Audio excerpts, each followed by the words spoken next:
듣기 위해서 이 자리에 올르신 이웃 여러분, 지금 우리에게는 봄은 과연 올 것인가 싶을 정도로 여전히 추위가 맹위를 떨치고 있습니다. 오늘이 입춘임에도 불구하고 봄은 멀리에 있는 것처럼 느껴집니다. 또 이번 한 주간 동안 평창 동계올림픽이 개막되기도 합니다. 특별히 우리 교회는 지난 3년 여간 동안 장로교 표준 문서들을 집중적으로 다루어 왔습니다. 그리고 2018년 올 한 해는 성경과 함께하는 한 해로 삼기로 우리가 결단을 했습니다. 각 가정들마다 성경 읽기가 이미 시작된 줄 알고 있습니다. 이 의미 있고 가치 있는 일에 뒤늦기 전에 여러분도 함께 꼭 동참하게 되기를 당부드립니다. 우리가 설 명절이 지나고 돌아오면 이제 2월 21일부터 40일 특세가 진행되는데, 이 특세 기간 동안에는 성경을 읽어나가는 여러분에게 좋은 지침과 자극이 될 수 있도록 구약 특강으로 여러분과 함께 40일을 진행할 예정으로 있습니다. 여러분, 우리는 지난 주일에 마르다와 마리아 이야기를 통해서 우리가 교회에서 하는 많은 일들이, 특별히 이 봉사 디아코니아가 매우 소중하지만 그럼에도 불구하고 말씀을 주의 발치 아래 앉아서 경청하는 것보다 결코 더 중요할 수 없다는 사실들을 우리가 함께 살펴봤습니다. 그래서 우리가 오랜 신앙 연조에도 불구하고, 심지어 여전도 회장을 12번 했다 할지라도 여전히 성경 지식에는 너무나도 연약한 많은 상황들은 교회가 말씀을 집중해서 읽고 배우는 일에 우리가 좀 부족함이 있지 않았는가, 그런 생각들을 해보게 되어집니다. 지난주에도 말씀드린 것처럼 신약 성경에는 사복음서가 등장합니다. 마태, 마가, 누가복음을 제가 동일한 시각에서 바라봤기 때문에 공간복음이라고 그렇게 말씀을 드렸고, 특별히 요한복음은 이 공간복음서와는 전혀 다른 차원에서 성경의 이야기를 진행하고 있습니다. 그래서 요한복음은 66권 가운데서도 이 요한복음이 가지고 있는 그 존재감이라고 하는 것은 우리의 상상을 훨씬 더 뛰어넘는 그런 것입니다. 그래서 오늘은 요한복음 1장 1절을 여러분과 함께 살펴보고자 합니다. 그래서 가령 우리가 여러분 이미 신약 성경을 읽어가고 있는 분들도 있을 텐데요. 공간복음서에는 예수님께서 천국은 이렇게 이야기가 진행되는가 하면, 요한복음은 천국은이라고 진행되어지는 그런 공간복음서와는 조금 다른 차원에서 예수님의 메시지를 재해석하고 있는데요. 그래서 요한복음은 천국은 이렇게 진행되기보다는 이렇게 진행합니다. 우리 한번 따라합시다. 내 아버지 집에는, 그런 차원에서 성경의 이야기를 가지고 들어가고 있습니다. 올해 프레젠테이션 한번 보십시다. 여러분, 이제 이 갈로 안인데요. 성경은 무엇에 관한 이야기죠? 예수 그리스도에 관한 이야기입니다. 다음 볼까요? 예수 그리스도에 관한 그런 이야기입니다. 성경은 예수 그리스도에 관한 이야기입니다. 성경의 전체의 주제가 예수 그리스도고, 성경의 주인공이 예수 그리스도고, 성경의 66권이 무엇을 이야기하려고 하느냐면 바로 예수 그리스도에 대해서 이야기하려고 하는 것입니다. 여러분, 성경에는 2197명의 사람들이 등장합니다. 안 세어보셔도 됩니다. 누가 다 세어놨기 때문에 안 세셔도 됩니다. 2197명이 등장하는데, 그 모든 다양한 등장인물들은 모두가 예수 그리스도를 설명하기 위해서 등장되어지고 있다는 사실을 잊어서는 안 됩니다. 또한 성경에는 우리가 잘 알고 있는 세계사에 큰 족적을 남겼던 5대 제국이 등장합니다. 우리가 잘 아는 대로 아시리아, 바벨로니아, 페르시아, 헬라, 로마 제국이 등장합니다. 그리고 수많은 왕들과, 성경에는 무려 678개의 도시들이 등장하고 있습니다. 이렇게 많은 제국과 왕들과 도시들은 결국 모두가 예수 그리스도 한 분을 설명하기 위해서 도구로서 사용되고 있다는 사실을 잊지를 말아야 합니다. 우리가 몇 개의 성경 구절을 영상을 통해서 함께 좀 살펴봤으면 좋겠는데, 먼저 로마서 1장 2절입니다. 우리 같이 읽도록 하겠습니다. 이 복음은 하나님이 선지자로 말미암아 무엇에 관하여라고 말합니까? 그의 아들에 관하여 이야기하고 있다고 해요. 이 복음은 선지자들로 말미암아. 그래서 여러분, 종종 성경은 이렇게 말합니다. 우리 한번 따라합시다. 너희들은 선지자와 사도들의 터 위에 세워졌느니라. 그렇게 얘기할 때 선지자는 구약 성경을 말하고 사도는 신약 성경을 이야기합니다. 그래서 오늘 로마서 1장 2절에도 이 복음은 하나님이 선지자들로 말미암아, 이 말은 구약 성경을 말합니다. 구약 성경 39권이 장차 오실 메시아, 그의 아들에 관하여 미리 예언하고 있다, 그렇게 이야기를 하고 있습니다. 다음 성경 한번 볼까요? 누가복음 24장 27절인데요 같이 읽겠습니다. 이에 모세와 및 모든 선지자의 글로 시작하여 모든 성경에 쓴 바 자기에 관한 것을, 누구에 관한 것이라고 합니까? 자기에 관한 것. 엠마오로 가는 낙심한 두 명의 제자에게 예수님은 구약 성경을 풀어주면서 모세화라고 하는 것은 뭡니까?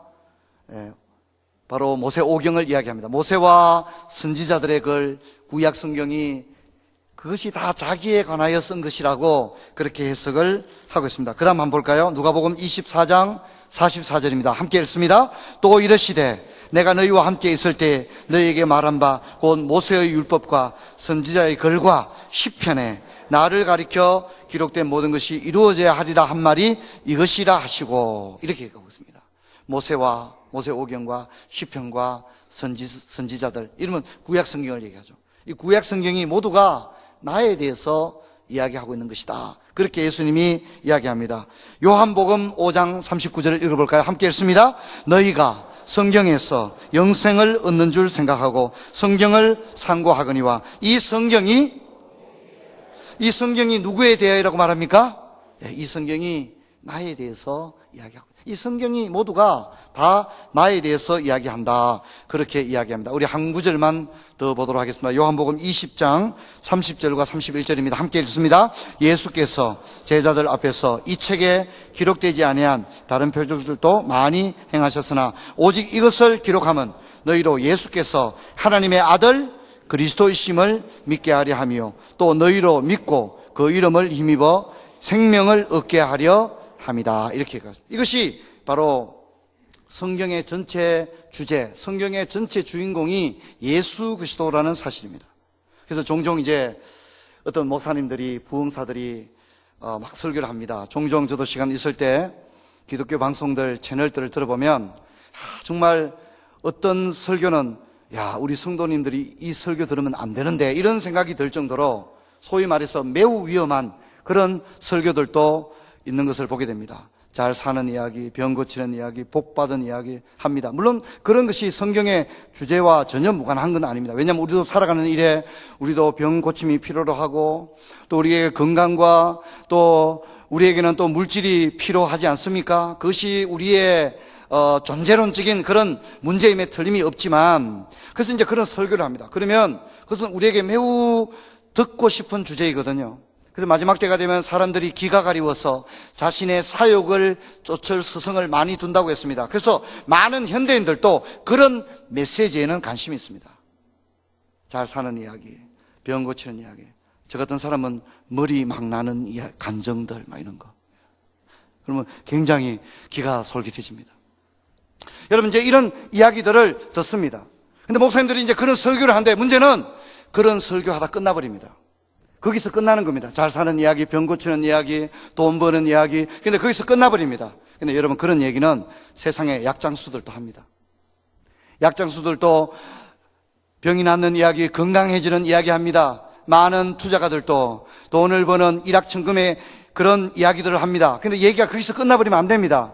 여러분, 성경은, 그리고 메시지는 결국은 예수 그리스도의 복음의 이야기로 기결되고 또한 연결되고, 그 메시지 설교를 통하여 예수 그리스도가 드러나는 것이 설교의 위치이고 목적인 줄 믿습니다. 예수 그리스도가 없는 설교들이 넘쳐납니다. 예수 그리스도는 말해지지 아니하고 온통 이야기되어집니다. 여러분, 그건 너무 안타까운 일이 아닐 수 없습니다. 여러분, 그것은 마치 약장수가 약을 가지고 사기를 치듯이 성경을 읽고 성경의 본문을 이야기했다는 미명하에 전혀 예수 그리스도의 십자가와 부활을 드러내지 아니함으로써 생명력 없는 인문학적이고 매우 세속적인 주제에서 끝이 나 버리는 것입니다. 그런가 하면 또 어떤 설교를 들어보면 매우 도덕적입니다. 사람은 모름지기 이렇게 살아야 하고, 사람은 모름지기 이렇게 교양이 있어야 하고, 이런 얘기들을 잔뜩 하는데 예수 없는 이야기로 끝나게 되면 결국은 이것은 도덕 선생의 도덕 선생 이상을 뛰어넘지 못하는 것입니다. 여러분, 그러나 우리의 목적은 건강의 비법을 알기 위한 것이나 또 우리가 사수삼경과 또 인간의 윤리를 배우기 위해 이 자리에 온 것이 아니라 정말 우리가 듣고 싶은 것은 주 예수 그리스도의 삶과 생애인 줄 믿습니다. 정말 우리가 들어야만 하고 또 우리가 듣기를 진정 원하고 또 생명이 있는 이야기는 바로 예수 그리스도의 십자가와 부활이라는 사실을 잊지를 말아야 합니다. 여러분, 우리가 요한복음 1장 1절을 보면 너무나도 놀랐습니다. 프레젠테이션 한번 볼까요? 여러분, 창세기 1장 1절은 어떻게 출발합니까? 우리 창세기 1장 1절 같이 한번 읽어볼까요? 시작. 태초에 하나님이 천지를 창조하신다. 이렇게 시작합니다. 근데 요한복음 1장 1절은 어떻게 시작합니까? 태초에 말씀이 계시니라. 이렇게 시작하고 있습니다. 공간복음을 보면 마태복음과 누가복음은 예수님의 족보의 이야기로 시작을 하고 마가복음은 종으로 오신 그리스도를 그리고 있기 때문에 족보를 생략한 채 그리스도의 나심을 매우 밋밋하게 시작을 하고 있습니다. 근데 요한복음은 이런 공간복음서가 보여주는 시각과는 전혀 다른 차원에서 마치 성경의 시작, 창세기 1장에 천지창조라고 하는 스펙타클한 그런 주제를 다루는 창세기 1장 1절에 내가 도대체 창세기 1장 1절보다 뒤질 게 뭐가 있느냐는 식으로 요한복음 1장 1절은 당차게도 태초에 말씀이 계셨다고 하는 너무나도 비장미가 어린 그런 구절로 복음서의 이야기를 시작하고 있습니다. 여러분, 유대인 독자들은 창조주 하나님에 대한 관심이 있었습니다. 그런데 요한복음 1장은 그런 유대인 독자들의 많은 영적인 궁금함에 대하여 이야기합니다. 그래서 우리가 같이 한번 프레젠테이션 한번 읽어보면 좋을 텐데요. 요한복음 1장 18절 우리 같이 한번 읽어봅시다. 시작. 본래 하나님을 본 사람이 없으되 구약 성경에 창조주 하나님을 볼 수 없습니다. 그런데 요한복음은 그런 유대인 독자들의 관심을 일거에 각인시키면서 여러분들이 하나님을 본 사람이 없지 않습니까? 그런데 놀랍게도 아버지 품속에 독생하신 하나님이 나타났습니다. 그래서 예수님은 뭐랍니까? 나를 본 자는 아버지를 보았거늘, 이렇게 얘기하고 있는 겁니다. 한 구절 더 보겠습니다. 요한복음 1장 14절 같이 읽습니다. 시작. 말씀이 육신이 되어 우리 가운데 가심에 우리가 그의 영광을 보니 아버지 독생자의 영광이요 은혜와 진리가 충만하더라. 이렇게 이야기하고 있습니다. 그래서 여러분, 우리가 잘 아는 대로 창세기 1장을 보게 되면 하나님께서 천지를 무엇으로 창조하십니까? 말씀으로 창조합니다. 그런데 요한복음 1장 2절을 말합니다. 말씀이 태초에 말씀이 계셨다. 그리고 만물이 그로 말미암아 지은 바 되었는데 그가 없이는 지어진 것이 하나도 없다. 이렇게 말하면서 그 말씀이 하나님과 함께 계셨고 그 말씀은 곧 하나님이신데 그 말씀이 육신이 되어 우리 가운데 임하심에 우리가 그 영광을 보니 아버지 독생자의 영광이요 은혜와 진리가 충만하더라고 이야기를 하고 있습니다. 여러분, 요한복음 1장 1절은 우리가 이제 성경 읽기를 할 때야 이 1절을 읽는데 시간은 겨우 1초나 2초밖에 걸리지 않지 않습니까? 하지만 요한복음 1장 1절이 가진 무게는 우리의 상상을 훨씬 더 뛰어넘습니다.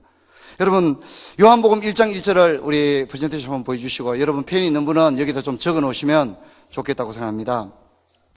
요한복음 1장 1절은 아리우스주의와 사벨리우스주의를 일격에 반격하고 있습니다. 그래서 펜이 있는 분은 태초에 말씀이 계시니라 여기에 밑줄을 끄시고 이것은 아리우스주의자들에 대한 가장 강력한 반박입니다. 아리우스주의자들이 말을 한마디도 보탤 수 없도록 아리우스주의자들의 주장을 일격에 반격하고 있습니다. 아리우스주의가 뭔지를 잘 모르는 분들은 천천히 함께 문제를 해결해 나갔으면 좋겠습니다. 그리고 바로 이어지는 성경 구절, 이 말씀이 하나님과 함께 계셨으니, 이 말씀이 하나님과 함께 계셨으니, 이 구절은 사벨리우스주의를 일격에 반박하고 있습니다. 아리우스주의, 사벨리우스주의, 양테로이라든가 이런 것들은 우리가 표준 문수를 다루면서 익숙하게 여러 번 다루었던 그런 내용입니다. 요한복음은 예수님에 대한 모든 이단의 주장을 요한복음 1장 1절에서부터 매우 구체적이고 명료하게 반박을 함으로써 예수 그리스도가 어떤 분임을 더 명확하게 밝히 드러내고 있습니다. 이 말씀 로고스는 곧 예수님을 이야기하고 있는데, 그는 태초에 말씀이 있었다고 말함으로써 성자의 선재성, 성자의 영원성을 이야기하는데, 아리우스는 여기에 반대하고 있기 때문입니다. 아리우스는 예수님의 신성을 부정합니다. 한마디로 말하면 예수님은 하나님이 아니라는 거죠. 예수님은 단순한 인간에 불과하다. 이것이 아리우스주의자입니다. 아리우스는 성자의 신성을 부정합니다. 그래서 아리우스는 이런 말을 합니다. 하나님은 아버지가 아니신 때가 있었다, 이렇게 말합니다. 여러분, 이 말은 무슨 얘기죠? 하나님이 혼자 계시다가 언제부터 아들이 생겼다는 겁니다. 그러면 그 아들 예수는 영원전부터 있었다는 겁니까? 존재하지 아니하는 시점이 있다가 어느 시점으로부터 존재하게 되었다는 그런 얘기가 되지 않습니까? 그러면 예수의 영원성이 부정되고 예수는 시간의 구속 안에 놓인 피조적 존재가 되어지는 겁니다. 그래서 아리우스가 예수 그리스도의 신성을 부정하고 예수는 평범한 인간이다, 그는 참 하나님이 아니다, 이렇게 이야기했는데, 이것을 바로 우리가 아리우스주의다, 그렇게 이야기를 합니다. 그래서 아리우스는 끊임없이 예수 그리스도를 성부 하나님에게 종속시킵니다. 그래서 예수님은 성부 하나님에 비하여 성자 예수님은 매우 열등한 존재인 것처럼 그려 나가게 됩니다. 그래서 이런 아리우스주의의 이야기를 뭐라고 하냐면 성자 종속설이라고 합니다. 성자 종속. 성자는 성부에게 종속되어지고 수동적인 그런 존재로 이야기합니다. 그러나 그렇지 않습니다. 여러분, 우리가 이미 배운 대로, 표준문서에서 배운 대로 삼위일체 하나님은 그 영광과 권능과 권위가 동등하신 하나님이신 줄 믿습니다. 이게 중요합니다. 성부 하나님이 제1위격을 가진 제1위 하나님이지만 제1위라고 하는 그 1위는 결코 차등이나 계급이나 높고 낮음을 의미하는 것이 아니라 경륜적인 차원에서 아버지 하나님, 성부 하나님을 제1위라 하고, 자연스럽게 그 아버지로부터 영원 전부터 나신 그 아들 예수 그리스도를 성자 제2위격에 이야기하는 것은 결코 차등이나 순서적 차원의 문제가 아닌 겁니다. 여러분, 신약 성경에서부터 오늘날 신천지나 하나님의 교회에 이르기까지 모든 이단들이 타겟이 성자 예수님에 관한 겁니다. 그들은 끊임없이 성자를 신성의 자리에서 끌어내리려고 그러고, 구원자의 자리에서 끌어내리려고 그러고, 왜 예수를 끌어내리려고 그럽니까? 그 구원자의 예수의 자리에 누가 올라서려고 하는 거죠? 자신들이 올려서려고 하는 겁니다. 로마 가톨릭은 성자를 끌어내리고 그 자리에 마리아나 수많은 수호천사들을 그 자리에 끌어올리기를 원하고, 사이비 이단 집단들은 그 자리에 교주가 예수의 자리, 구원자의 자리에 서기를 원하는 것입니다. 그러므로 우리 오늘 이 세상 가운데서 이런 아리우스주의자들이 많습니다. 이 아리우스주의자 누구냐면 예수 그리스도를 부정하는 사람, 이것이 바로 아리우스적인 사람이라는 사실을 잊지를 말아야 합니다. 여러분, 그런데 어떻습니까? 이 말씀은 하나님과 함께 계셨다고 그렇게 이야기합니다. 여러분, 하나님과 함께 계셨다고 하는 것이 바로 사벨리우스주의를 반박하는 건데, 사벨리우스주의는 뭐냐면 양태론을 이야기합니다. 사벨리우스도 모르는데 양태론까지 가버리면 너무 멀리 가지만, 그래도 낙심하지 말고 듣다 보면 이 말씀들이 무엇인지를 이해하는 것은 결코 어렵지 않습니다. 사벨리우스는 이렇게 얘기합니다. 하나님은 옷을 갈아입는다고 얘기합니다. 하나님은 옷을 갈아입는다. 제가 교회에 와서 2부 예배 때 가운을 입고 있으니까 사람들이 저를 보고 누구라 합니까? 목사님이라고 얘기합니다. 집에 가면 제가 소파에 앉아 있으면 막내가 저를 보고 아버지라고 하겠죠. 그리고 운동을 하기 위해서 운동복을 갈아입고 테니스 코트에 나가게 되면 테니스 회원들이 목사님 테니스 나왔네요. 회원의 한 명으로 보는 겁니다. 사벨리우스의 얘기는 이겁니다. 하나님은 한 분이다. 근데 그분이 자꾸 옷을 갈아입기 때문에 옷을 갈아입을 때마다 아버지라 부르기도 하고 아들이라 부르기도 하고 성령이라고 부르기도 한다. 여러분, 그러면 사벨리우스가 이야기하는 것처럼 얘기하면 하나님은 결국 몇 분입니까?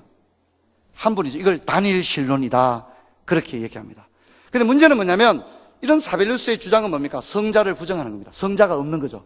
누구만 있다고요?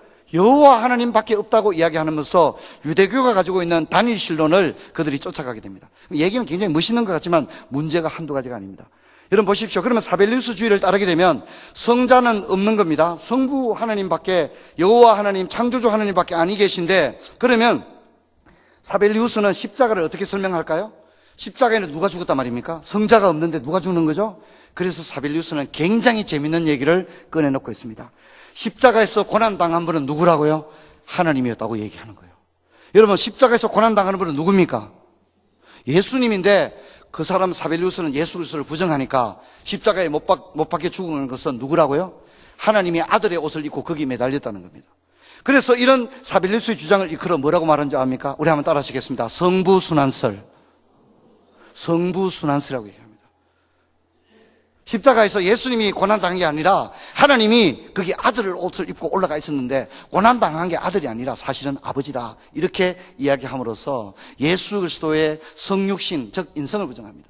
아리우스가 예수 그리스도의 신성을 부정했다면 사벨리우스는 예수 그리스도의 인성을 부정하고 성육신 자체를 부정하고 십자가 사건 자체를 하나의 관념 안에 가두어 버리게 되어집니다. 독일 신학이 그렇습니다. 독일 신학을, 자유주의 신학이 독일에서 시작되거든요. 미국도 처음에는 굉장히 청교도 보수 신학을 가지고 있었는데 프린스턴 신학교 출신들이 대부분 이제 독일에 넘어가서 신학을 배워서 유학을 독일로 갑니다. 독일에서 무엇을 배웠냐면 술라이마허의 신학을 배우는데 술라이마허의 신학이라고 하는 것 자체는 십자가는 하나의 스토리에 불과하다. 역사적 사건이 아니라 그런 매우 교훈적인 이야기가 있을 뿐이다. 이런 식으로 끌고 나가는데 이것이 바로 사벨리우스주의인 것입니다. 여러분, 우리는 요한복음 1장 1절을 그냥 단 몇 초 만에 읽어나가지만 요한복음 1장 1절이 우리에게 주는 무게감과 또 정통신학을 지켜낸 보루로서 이 1장 1절의 무게감은 굉장히 크다는 사실을 오늘 저는 여러분과 말씀을 나누고 싶습니다. 여러분, 1장 2절 같이 한번 읽어봅시다. 시작. 그가, 재밌는 것은 2절은 1절을 요약하고 있습니다. 2절은 1절의 이야기를 한 번 더 요약합니다. 1절의 얘기는 뭡니까? 태초에 예수님이 계셨다는 거죠. 그래서 우리가 성경을 같이 한번 읽어봅시다. 1장 1절에 나오는 말씀, 로고스는 예수님을 얘기하는데 이 말씀을 예수님으로 바꾸어서 2절에 그가, 3절에 그로를 예수님으로 바꾸어서 1절부터 3절까지를 같이 한번 읽어보겠습니다. 시작. 태초에 예수님이 계시니라. 이 예수님이 하나님과 함께 계셨으니 이 예수님은 곧 하나님이시니라. 예수님이 태초에 하나님과 함께 계셨고 만물이 예수님으로 말미암아 지은 바 되었으되 지은 것이 하나도 예수님 없이는 된 것이 없느니라. 우리가 이렇게 읽을 수가 있는데요. 2절은 특별히 1절의 두 가지 사항을 요약하고 있습니다. 재확인하고 있습니다. 그래서 태초에 예수님은 시간 안에서 피동적으로 수동적으로 존재한 것이 아니라 그는 영원 전부터 계셨다는 겁니다. 성부께서 영원 자존자이신 것처럼 예수님도 그 성부 가운데서 영원히 나심으로써 그는 알파요 오메가로서 칭송받기에 조금도 결격이 없는 것입니다. 그리고 그는 하나님과 함께 계셨다는 것은 그는 하나님이 옷을 또 갈아입고 있는 것이 아니라 하나님이 계시고 예수님이 계셨다는 겁니다. 그런데 두 분이 함께 있었다고 이야기함으로써 사벨루스가 이야기하는 단일신론, 하나님이 옷을 갈아입는다는 그런 주장이 매우 잘못된 것임을 분명하게 이야기를 하고 있습니다. 특별히 14절은 그 말씀 예수님이 육신이 되어 우리 가운데 가셨다고 말하고 또 1장 11절은 자기 땅에 오매, 이것은 성육신을 이야기합니다. 하나님이신 그분이 여자의 자궁을 통하여 성령으로 잉태되어 여자의 후손으로 이 땅에 태어났다는 겁니다. 그것이 바로 성육신입니다. 그래서 우리는 정통 신앙을 따라 예수님을 고백할 때 이런 성경들을 통하여 우리는 정통의 신앙 고백을 하게 됩니다. 한번 따라합시다. 예수님은 참 하나님이며 참 인간이다. 근데 참 하나님이며 참 인간이라는 것이 그냥 재밌는 얘기가 아니라 이것은 구원자로서 그분이 반드시 가져야 될 조건이기 때문입니다. 그가 하나님이라고 하는 것은 그가 죄가 없다는 걸 의미하고 그가 사람이라는 것은 그가 피를 흘려 우리를 구원했다는 걸 의미하기 때문에 예수 그리스도가 우리의 구원자가 되기 위해서는 그는 참 하나님이어야 하며 또한 참 인간이어야 한다는 겁니다. 그래서 우리는 예수 그리스도의 신성과 인성을 고백하게 되어지는 것입니다. 여러분, 그러므로 성자 예수님은 성부에게 기속되거나 종속되거나 열등한 존재가 아니라 우리 예수님은 성부 하나님과 동등한 하나님이시며 또한 참 하나님이신 줄로 믿습니다.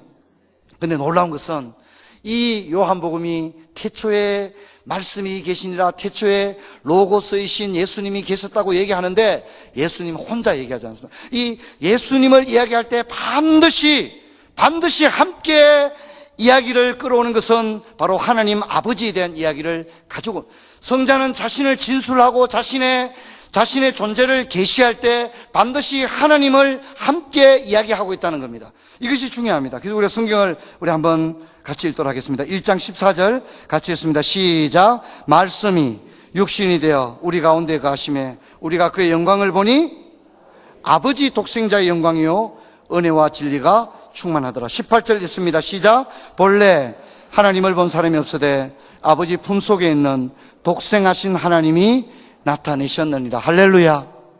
너무나도 아름답습니다. 저는 우리 교회 이제 대표 기도를 이제 돌아가면서 이렇게 하시는데 딱 한 분이, 여러분 이제 제 얘기를 들으면 또 이제 뭐 이렇게 기억하실 수도 있습니다. 제가 우리 성도님들 대표 기도하는 걸 완전히 외우지는 못하지만 특징은 거의 기억을 합니다. 근데 딱 한 분이 대표 기도할 때 항상 이렇게 기도하세요. 하늘에 계신 우리 아버지. 이건 어디에 시작되는 기도죠? 주님이 우리에게 가르쳐주는 기도죠. 그런데 이분이 대표 기도를 잘해야 1년에 한 번 하시는데, 항상 이분이 대표 기도를 할 때 하늘에 계신 우리 아버지요 이렇게 하고 기도를 시작하시는 거예요. 근데 그 순간 저는 너무 은혜가 되는 거예요. 다른 그 어떤 미사오구보다 하늘에 계신 우리 아버지, 참 너무나도 아름답다고 생각합니다. 여러분, 예수님께서 가르쳐주신 주의 기도입니다. 예수님, 우리가 어떻게 기도해야 합니까? 너희는 이렇게 기도하라. 하늘에 계신 우리 아버지요. 여러분, 삼위일체 하나님은 경쟁하거나 싸우거나 다투거나 불협화음을 내시는 삼위일체 하나님이 아니라, 삼위일체 하나님은 서로에게 기꺼이 속하며 또 서로를 드러내며 또 함께하며 또 함께 하나님의 선을 이루어가는 줄 믿습니다. 이게 삼위일체의 특징입니다. 그래서 오늘 예수님을 이야기하는데 반드시 하나님 아버지를 이야기하고 있는 것이 특징입니다. 이것이 얼마나 아름다운 모습입니까? 여러분, 우리 안에 성부, 성자, 성령 삼위일체 하나님을 믿고 신뢰하며 동행하는 우리들에게도 삼위일체 하나님이 가지신 이 아름다운 삼위일체의 영성이 우리 가운데 드러나게 되기를 주의 이름으로 축원합니다. 그래서 우리가 서로를 높이고 서로를 인정하고 또 함께 동력하며 하나님의 뜻을 함께 이루어 나가는, 그래서 예수님은 그는 참 하나님임에도 불구하고 철저하게 아버지에게 순종합니다. 그래서 나를 보내신 이의 뜻을 행하려 하려 합니다. 그렇게 얘기하고 마지막에 대해서 얘기하면서 천사도 아들도 모르고 아버지만 아시느니라. 예수님께서 모르신 것이 아니라 하나님 아버지의 아버지 되심을 높여드리기 위해서 조금도 그 아버지에 대하여 열등한 존재가 아니심에도 불구하고 그 예수님은 하나님 아버지를 한량없이 높이며 또한 기도할 때는 이렇게 기도하라. 하늘에 계신 우리 아버지여. 할렐루야. 저는 이것을 생각할 때마다 너무나도 마음에 형용할 수 없는 깊은 감동이 몰려오는 걸 느낍니다. 여러분, 그리고 또한 우리가 하나님을 아버지라 고백하게 된 것은 놀라운 일인데, 이 아버지는 믿지 않는 자들도 다 아버지란 말을 씁니다. 자신의 육신의 부모를 향하여 아버지라고 말하지 않습니까? 하지만 우리의 아버지는 그런 육신의 아버지가 아니라 하늘에 계신 우리 아버지인 줄 믿습니다. 얼마나 놀랍고 아름다운 고백입니까? 여러분, 어떤 누구가 기도할 때 이렇게 기도할 수 있겠습니까? 여러분, 우리가 하나님을, 그 창조주 여호와 하나님을 아버지라 부르게 된 것은 우리의 내면의 승리나 우리는 도덕적인 어떤 결과가 아니라 그것은 우리 안에 계신 성령 하나님의 은혜가 있었기에 우리가 그분을 아버지라 마침내 부르게 된 줄 믿습니다. 그래서 성령이 아니고서는 하나님을 아바 아버지라 부를 수 없다고 했습니다. 그래서 기도할 때 하늘에 계신 우리 아버지요 라고 기도할 때 저는 그 마음에, 그 기도 소리를 들을 때 그 마음에 얼마나 깊은 감동을 느끼지 모릅니다. 우리 한번 따라해 봅시다. 하늘에 계신 우리 아버지요. 얼마나 아름다운 기도입니까?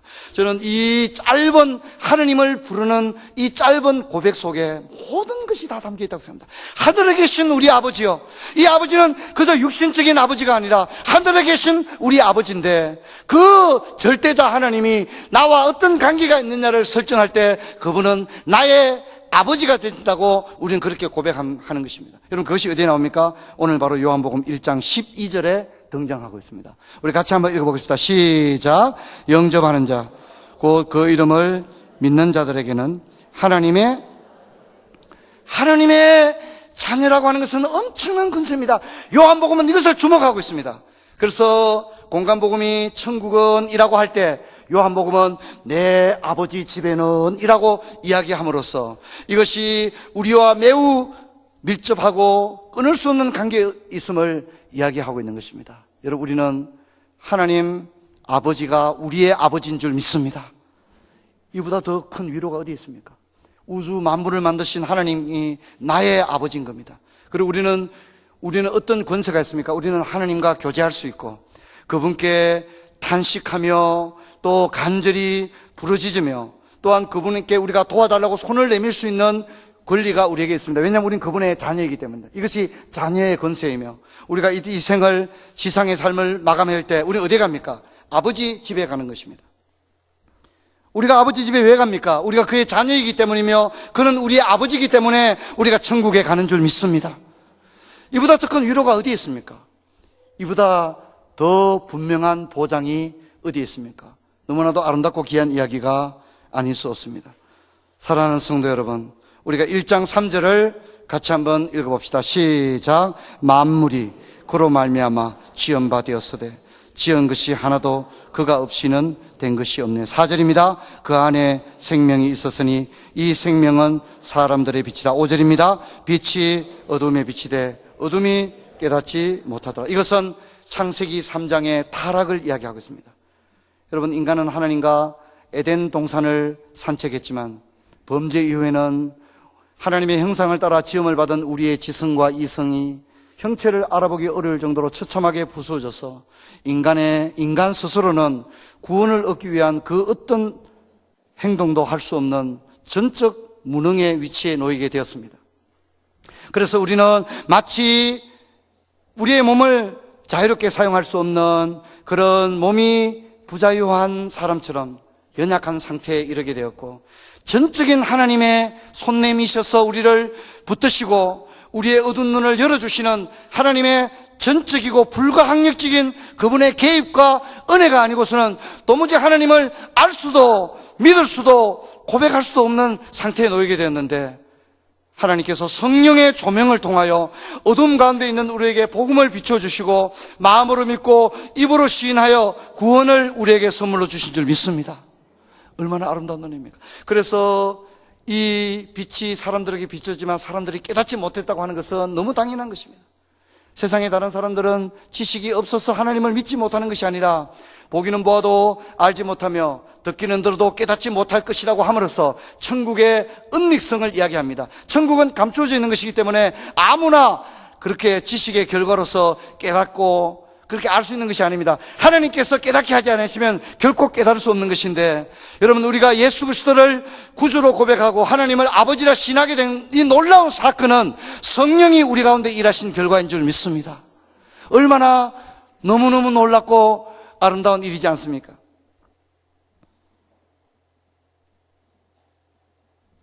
(6절은) 요한이 나옵니다. 세례 요한입니다. 그는 주의 오실 길을 예배하기 왔지만 그는 빛 그 자체가 아니었습니다. 9절은 말합니다. 참빛이 있었다고 말합니다. 그것은 예수 그리스도를 말합니다. 그가 세상에 계셨고 세상은 그로 말미암아 지은 바 되었지만 세상은 그를 알지 못하였고, 11절에 자기 땅에 왔지만 자기 백성이 영접지 아니했다고 했습니다. 세상에 많고 많은 사람들 가운데 우리가 예수 그리스도를 믿게 된 것은 너무너무 놀라운 하나님의 기적이고 은혜입니다. 여러분, 우리가 복된 사람이고 행복한 사람들인 줄 믿습니다.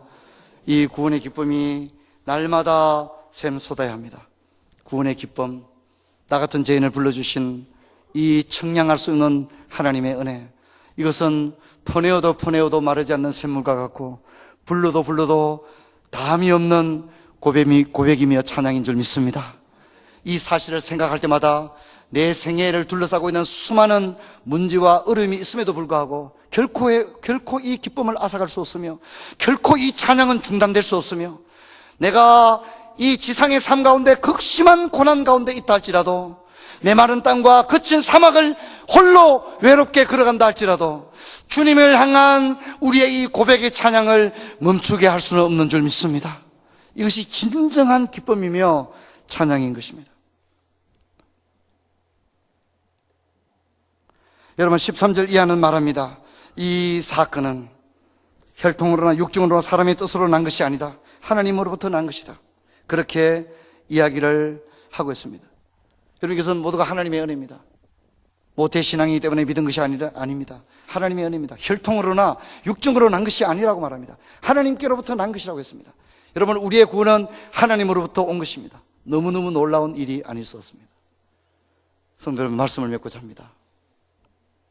여러분 이 주님에 대해서 더 알기를 원하는 그런 열망이 여러분 가운데 있게 된다면 성경 읽기는 더 이상 우리에게 부과되어진 부담이 아니라 즐거움과 행복의 수준으로 격상될 수 있는 줄 믿습니다.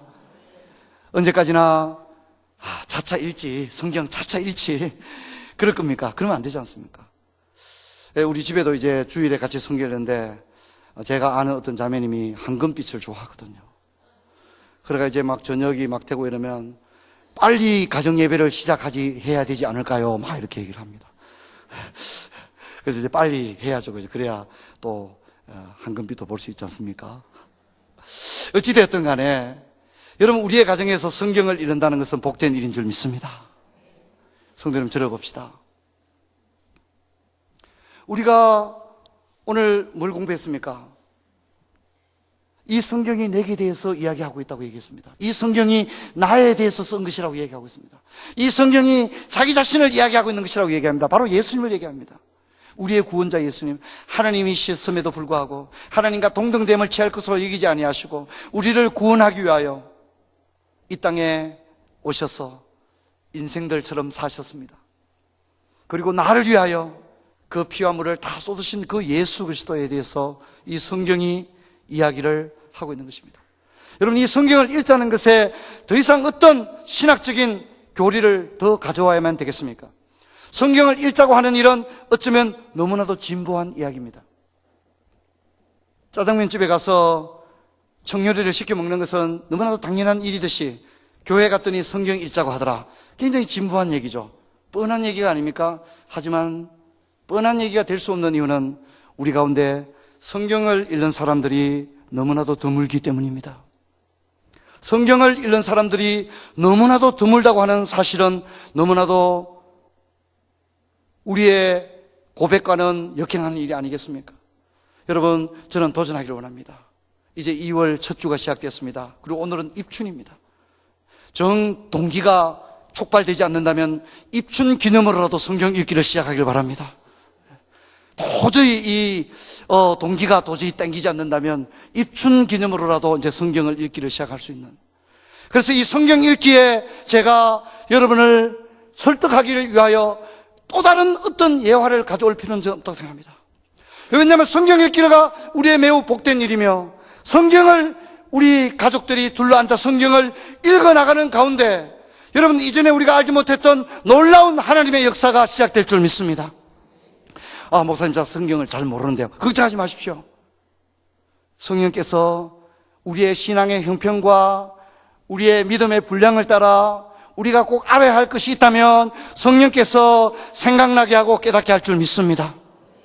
저는 성령께서 우리가 성경을 읽기 시작할 때에 우리를 그냥 내버려 두신 것이 아니라 이 성령께서 우리에게 은혜 주시고 말씀을 읽는 가운데 우리의 마음이 뜨거워지고 또 열정이 다시 한번 회복되고 첫사랑으로 돌아가는 아름다운 역사가 있을 줄 믿습니다.